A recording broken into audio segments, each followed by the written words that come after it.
I call North Carolina home now. I've been here since 1990. Um, I'm grateful for what the kids did of North Carolina to save this ship. I wish that they could have done the same thing with the two ships that I was actually on. There's a lot of ships that are actually being taken right now and dismantled and scrapped. From savings to saving history. How North Carolina school children exchanged their spare change for World War II's most decorated battleship in the Save Our Ship campaign. When the North Carolina left the United States, and right after Pearl Harbor, is that the North Carolina showed up in Pearl Harbor, and that there were still ships that were still having issues. There was the Oklahoma was still upside down. They hadn't raised her up yet. They were still trying to get people out of the ships that were there. There was a lot of chaos still going on during the time when the North Carolina actually showed up. When the North Carolina actually pulled up into Pearl Harbor, everybody stopped and started cheering. The crew members on board here were like, why are they cheering us? We haven't even fired a shot at the enemy yet. But what they were cheering for was that these guys were looking at it as that they just got their tails handed to them by the Japanese Navy. And they got tagged bad. We got tagged pretty bad. We lost a lot of people. But here it is. You got a brand new, high-tech, state-of-the-art battleship just coming in from the States. And it blew up pride within sailors all over Pearl Harbor when they saw a brand new battleship coming up the water. On October 27, 1937, the construction of the USS North Carolina was completed. She was launched on June 13, 1940. At the time of its commissioning, in April 1941, she was known as the world's most powerful sea weapon and an extraordinary ship. She was 728 feet long and weighed around 36,000 tons. She had 9 .45 caliber guns and 3 turrets. She also had 20 .38 caliber guns. She could reach a speed of 28 knots, 32 miles per hour. During the war, the showboat participated in every major offense in the Pacific, earning 15 battle stars, making it the most decorated battleship of World War II. However, after the war was over, on June 27, 1947, the ship was decommissioned and sent to Bayonne, New Jersey. After 15 years of inactivity, the order to scrap the ship was announced. Some important ships scrapped throughout history have been the South Dakota, Indiana, Illinois, Kentucky, South Carolina, Delaware, Florida, Washington, and many more. It's an ongoing fight all over the places that ships are actually taken that have fought many battles that are historical in value, but because of the fact that it takes so much to keep them up, that the Navy and the government doesn't have the money for it, so therefore the only thing they have, the alternative they have is scrap it for the metal. In the early 1960s, Governor Terry Sanford heard of the ship being scrapped and took action.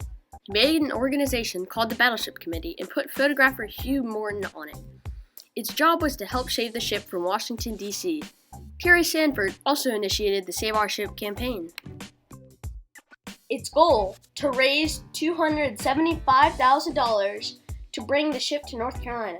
It was targeted towards children and schools. If you donated $100 or raised $500, you got a lifetime pass on the USS North Carolina Memorial. Every child who donated got a pass to the ship, and if a school had 100% participation, it got recognition on the ship. I was in the 5th grade at the time that all of this happened, and I was 10. At every school, there were 100 or 200 or 300 of these little like you would take your money to the office, and in the office they would have a special place where they were keeping all the money that was raised. And so this was done all over, like I say, the entire state. So, in Wilmington back then we didn't have that many schools, but then they would collect it. And I know that once a month they would let all the students know how much money we had raised. So they kept us moving along that way. I can't remember how many nickels or how many, but we would go around the neighborhood, and the children would and say, "We're collecting nickels for the battleship." So everybody, we all had little jars where we kept our nickels, and then we'd take them to class. It's been a wonderful thing for our community. You're always, as you get older, you realize this, but you want people to come to your community because it brings business, and they spend money, and they stay in hotels, and they eat in restaurants, and it's what churns your economy, helps churn it.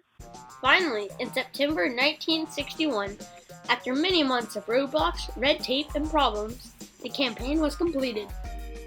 Over $330,000 were raised, around $2.5 million in today's money.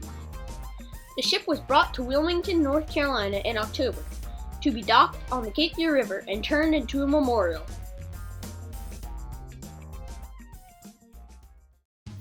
On October 1st, the USS North Carolina was brought up the Cape Fear River by a group of tugboats.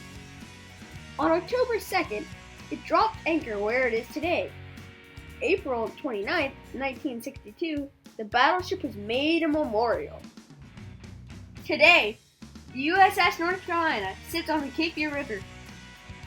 It represents the 10,000 North Carolinians who gave their lives in World War II.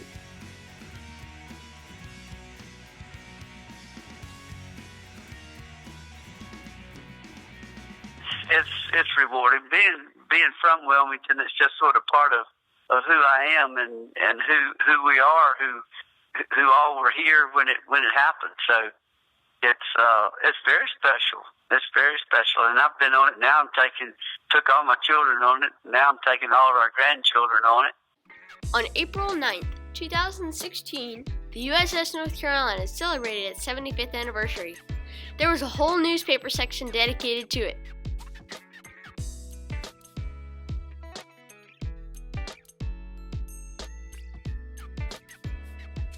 Tens of thousands of people visit the ship every year.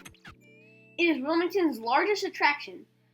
The Battleship Memorial has been open since 1962, for 52 years. It is a great place to visit. You can see its teak deck, large guns, battle wall. You can climb high upon the ship, and on the self-guided lower deck tour, you can see the kitchen, engine rooms, communication centers, electronic centers, giant shells, powder room, doctor's quarters, laboratory, and offices. Back outside, you can see the Kingfisher, a float plane, and just enjoy the views of the ship.